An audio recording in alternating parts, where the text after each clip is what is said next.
vendredi, tu n'as rien eu. Hier, tu n'as rien reçu. Mais aujourd'hui, tu ne rentreras pas les mêmes vies. Amen. Le thème de notre séminaire, c'est la sagesse, selon Dieu.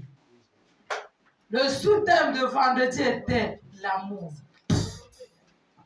Et hier, samedi, c'était l'obéissance. Alors, chers frères et sœurs, sans plus perdre le temps, parce que nous avons beaucoup à se dire, le thème d'aujourd'hui, c'est la sagesse selon Dieu et les 6 étapes pour acquérir cette sagesse. Les versets indiqués sont Proverbe 3, versets 13 à 20. Proverbe 9, verset 10. Proverbe 3, verset 5. Alléluia. Amen. Bien-aimés dans le Seigneur, j'ai besoin d'un lecteur rapide. Lisons Proverbe 9 au verset 10. Le commencement de la sagesse, c'est la crainte de l'Éternel. Et la science des saints, c'est l'intelligence. Amen. La sagesse de Dieu est différente de la sagesse du monde. Parce que la sagesse du monde nous permet de réagir aussitôt, alors que la sagesse divine nous permet d'attendre, de discerner, de demander la volonté de Dieu afin de réagir. Alors, bien aimé, sans plus tarder, ce matin, ça ne serait pas l'évangile de Valérie, mais ça serait la parole de l'Éternel. Au verset 33. La crainte de l'Éternel enseigne la sagesse, et l'humilité précède la gloire. Amen. Présente-lui la joie pour lui faire comprendre que tu n'es pas de ce monde, mais que tu réagis selon ton Père. La sagesse de ce monde nous permet de voir, d'être à la mode, de laisser même les enfants affamés parce qu'on veut des mèches brésiliennes. Alors que la sagesse divine nous demande d'épargner sur nos enfants pour une satisfaction plus future. Si tu élèves bien tes enfants, dans ta vieillesse, tes enfants.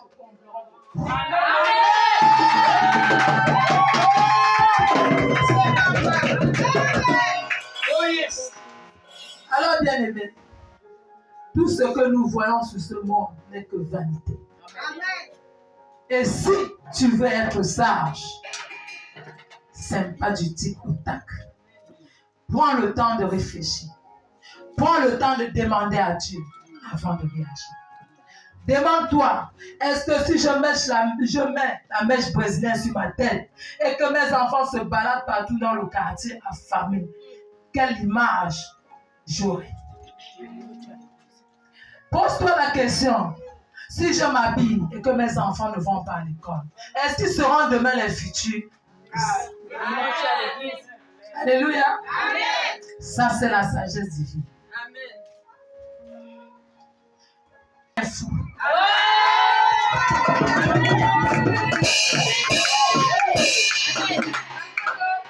Être sage ne veut pas dire qu'on est homme de Dieu. Parce qu'il y a des hommes de Dieu.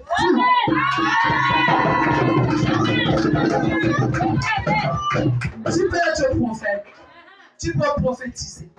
Tu peux être évangéliste. Tu peux évangéliser tout le Gabon. Mais tu n'as pas de sagesse.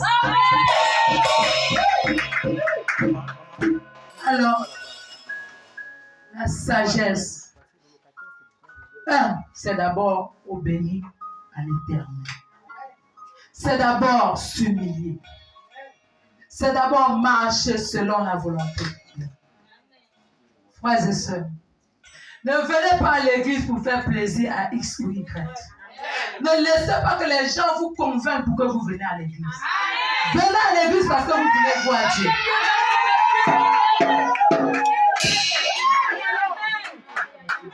Ne venez pas à l'église parce que vous voulez former les amitiés avec les gens. Et la sagesse aussi nous permet de ne pas soupçonner le mal. C'est pas parce que tu vois 2 personnes que tu vas penser qu'ils sont en train de faire le mal. C'est pas parce que tel et tel s'aime que forcément il parle mal aux gens. Pose-toi la question. Si les deux là sont toujours ensemble, qu'est-ce qui se passe? Rapproche-toi d'eux. Peut-être tu vas tricher un peu quelque chose et qui va t'aider. Alors, on va lire là où